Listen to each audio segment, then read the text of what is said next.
Hello, my name is Scott, and today I'll be showing you how to make your own makiwara. Makiwara is a tool used by Okinawans to toughen up their fists, their knuckles, their forearms, their elbows. Simple as that. What it's used for. If you've ever priced a makiwara, they're $300-400 for a good one. I don't know about you, but I don't have that kind of money, so I can't afford that. So how I got around it is I just decided to make it one. It's pretty simple. Everybody can do it. You can definitely do it. Don't get discouraged. Start off, I had a 4x4 board. Now, they're pretty easy to come by. If you don't have one, you can get them at your local, wood supplier, such as Home Depot or Lowe's or wherever.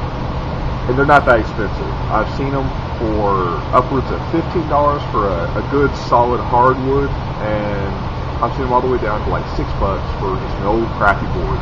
Which, for this project, no crappy board will do. It's up to you how long you want it to last, how much you want to put into it, things like that. So, start off by getting you a 4x4. Pretty simple. Like I said, you can get them in a lot of places. If you have one, excellent. This one's about 8-9 foot long. Pretty long, longer than we need, but it'll work. I then got some stain. This is darker color.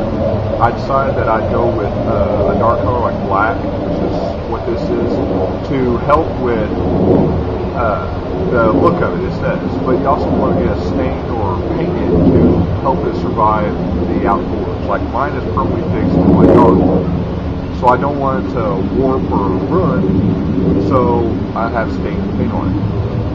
Pretty simple. You get stain, say the place you get your wood, for pretty cheap. For a little quart of it, it was like $8-10 for it, so it's not a big deal. So wood and stain, you're looking at $15-16, not terrible. Now the most important part of your makiwara is the wrapping.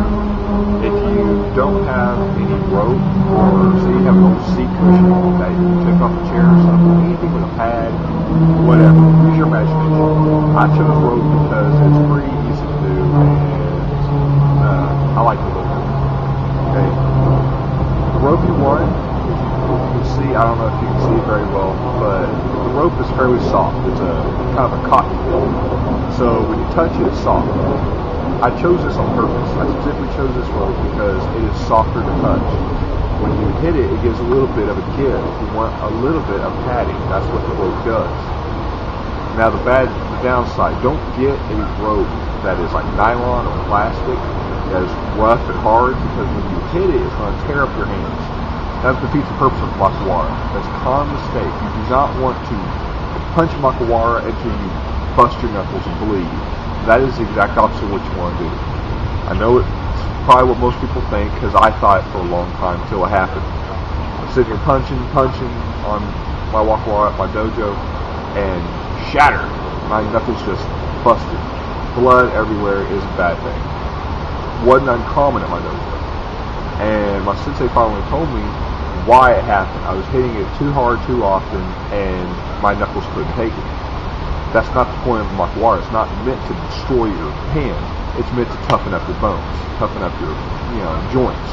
So what you do is you just go until your knuckles are really nice and red and hurt before they start breaking and bleeding. Because if they ever break and bleed, it takes weeks before it heals up. And you don't want to do it in the meantime, because it will never feel right. It'll hurt like crazy. It will cause pain every time you hit it. So you don't want that. So just keep doing it. If you can only do 20, only do 20. It's in the competition. It's to build you up. And you will build up. Before you know it, you'll be doing 100 on each hand before you know it. And then if 100's easy, go up. Do it and just keep kind of like lifting weights. You do it until you just keep building. That's the whole point. So, sorry, my little rant. Rope. Get a good soft rope. Now, for reference, this is maybe about 10 inches, not quite a foot. Okay, this is 50 foot of rope. I have a little bit tied off, maybe 5 feet, maybe. And so when you go buy your rope, or if you already have rope, know that this is 50 feet of rope right here.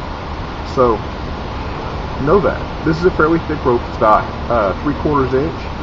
So if you have small rope or you decide to get small rope, realize that if you get small rope, you might need 100-foot or 75-foot rope more. And especially if you want to do multiple sections, like I'm planning on getting another set of rope and doing one lower so I can kick it for knees. Be careful if you do that, because your shins are a lot more,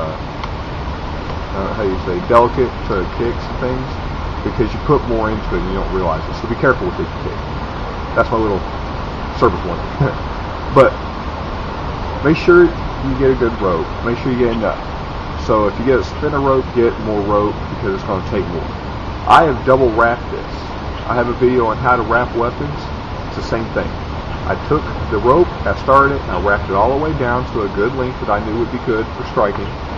And then I wrapped it again. The reason I wrapped it twice is because it looked kind of poor with just the one wrap. You can see the wood underneath it. I didn't really want that. It looked kind of tacky. Plus, I noticed when I struck it, it was extremely hard because it was basically just one little layer of rope over wood. So it wasn't giving enough padding. It's like I was hitting the wood. So make sure you double wrap at least. You can do more. You can do all you want. You can get out there. Here, if you want, just make sure you get a good layer on it. Once you get it wrapped, you get it stained, you get it wrapped, then you put it in the ground. If you want to build a stand, you can. Make sure you build a good platform, you get it down on it, and make sure you stand on it. Because if you don't, you're going to hit it and it's going to go flying. So that's how you build a stand for it. This is just directly in the ground. And you notice it's got a little bit of a give. Okay? I wanted that on purpose. I don't want it to be cemented into the point where when I hit it, it fights back and it hurts me. I want it to be able to give a little bit. So I actually have some impact press, push through. That's what a real Makiwara does. When you hit it, it doesn't stay there. It's not like punching a wall. I mean, a wall doesn't give. That's all you need. Just put a pad on the wall and you're done. This is actually meant to give. So, I took my post and I put it about 1.5 to 2 feet in the ground. Not that far. So, what that does, it gives you a little bit of a give, but still enough where when we're flying out, you hit it. You definitely want it deeper than if you hit it and it kind of moves too much, you need to go deeper. If you're like this, that's hitting it pretty good, and it's not going nowhere. So that's good for me. When I put it in the ground, I put bricks around it, kind of like cement, but it's not cement. So that helped it with the moving, but it still moves, which is good. This is what I want. And that's it, guys. The rope, let me tell you, the rope for 50 foot was about $18, $20. You don't have to get this kind. Like I said, I got this because it was nice and soft. Get whatever you want to hit. If your knuckles are more advanced and you've done this a while, get a harder rope. You need a harder rope then. And you might even just go down to the wood. I wouldn't, not anytime soon anyway. But I've seen people do that. So, do it best suits you. So, total project, if you don't have a thing, just want to go build it, costs you approximately $35, which $35 in comparison to $300 to $400 for actual made Makiwara is nothing.